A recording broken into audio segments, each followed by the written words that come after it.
মধ্যপ্রাচ্যের আকাশে যখন যুদ্ধের উত্তাপ ক্রমেই বাড়ছে, তখন হঠাৎ পৃথিবীর অন্য প্রান্তে ঘটে গেল এমন এক ঘটনা যা নতুন করে বিশ্বজুড়ে উদ্বেগ ছড়িয়ে দিয়েছে। যুদ্ধের অস্থিরতার মাঝেই আকাশ চিরে ছুটে গেল এমন এক শক্তিশালী আন্তঃমহাদেশীয় ক্ষেপণাস্ত্র। প্রশ্ন উঠতে শুরু করে, এটি কি কেবল নিয়মিত পরীক্ষা, নাকি বৈশ্বিক শক্তির এক নতুন বার্তা?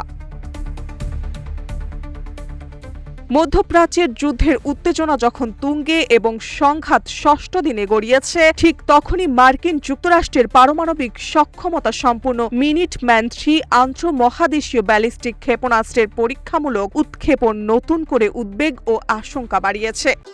ভবিষ্যৎ হোক নিরাপদ, বিনিয়োগ হোক বিশ্বস্ত, আর আমার পছন্দ সল্ট বে। ওয়েলকাম টু সল্ট বে। ডুমসডে মিসাইল নামেও পরিচিত এই ক্ষেপণাস্ত্র হিরোশিমায় নিক্ষিপ্ত পারমাণবিক বোমার তুলনায় প্রায় 20 গুণ বেশি শক্তিশালী পারমাণবিক ওয়ারহেড বহন করতে সক্ষম বলে জানা গেছে। যুক্তরাষ্ট্রের বিমান বাহিনীর বৈশ্বিক আঘাত কমান্ডার ক্যালিফোর্নিয়ার ভ্যান্ডেনবার্গ মহাকাশ বাহিনীর ঘাঁটি থেকে নিরস্ত্র LGM-30G মিনিটম্যান-3 ক্ষেপণাস্ত্রের পরীক্ষামূলক উৎক্ষেপণ করে। মার্কিন মহাকাশ বাহিনীর এক বিবৃতিতে জানিয়েছে, এতে দুটি পরীক্ষামূলক পুনঃপ্রবেশ যান সংযুক্ত ছিল। এই মিনিটম্যান-3 ক্ষেপণাস্ত্রের পাল্লা প্রায় 6000 মাইল বা প্রায় 9600 কিলোমিটার। গত 3 মার্চের পরীক্ষায় ক্ষেপণাস্ত্রটি প্রায় 6700 কিলোমিটার পথ অতিক্রম করে প্রশান্ত মহাসাগরের মাঝামাঝি অঞ্চলে অবস্থিত মার্শাল দ্বীপপুঞ্জের কাছে নির্ধারিত লক্ষ্যবস্তুতে আঘাত হানে।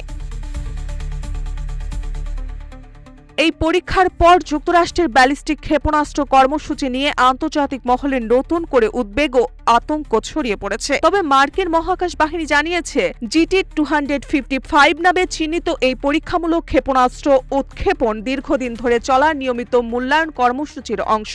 চলমান মধ্যপ্রাচ্যের সংঘাতের সঙ্গে এর সরাসরি কোনো সম্পর্ক নেই। মিনিটম্যান-3 মার্কিন যুক্তরাষ্ট্রের কৌশলগত অস্ত্র ভাণ্ডারের অন্যতম গুরুত্বপূর্ণ অস্ত্র। এটি ঘণ্টায় 15,000 মাইলেরও বেশি গতিতে ছুটতে পারে এবং কয়েক মিনিটের মধ্যে এক মহাদেশ থেকে অন্য মহাদেশে আঘাত হানতে সক্ষম। উল্লেখ্য, এর আগে 2025 সালের নভেম্বরে যুক্তরাষ্ট্র মিনিটম্যান-3 ক্ষেপণাস্ত্রের আরেকটি পরীক্ষা চালায়। সেই সময়েও ওয়াশিংটনের পারমাণবিক প্রস্তুতি নিয়ে আন্তর্জাতিক অঙ্গনে বিতর্ক তৈরি হয়েছিল। এবার ইরানকে ঘিরে উত্তেজনার মধ্যে নতুন করে এই ডুমসডে মিসাইল পরীক্ষা পরমাণু যুদ্ধের আশঙ্কা নিয়ে নতুন করে প্রশ্ন তুলছেন।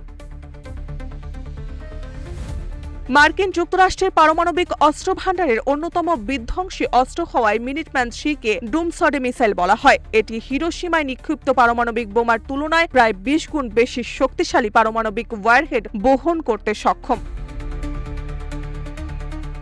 1950-এর দশকে বোয়িং এই ক্ষেপণাস্ত্রটি তৈরি করে। শত্রুর হামলা থেকে সুরক্ষিত রাখতে সাধারণত ভূগর্ভস্থ শক্তিশালী বাংকার বা ক্ষেপণাস্ত্র সাইলোতে এগুলো সংরক্ষণ করা হয়। আন্তঃমহাদেশীয় ব্যালিস্টিক ক্ষেপণাস্ত্র মিনিটম্যান-3 পারমাণবিক ওয়ারহেড বহন করে কয়েক হাজার কিলোমিটার দূরের লক্ষ্যবস্তুতে 30 মিনিটেরও কম সময়ের মধ্যে আঘাত হানতে পারে।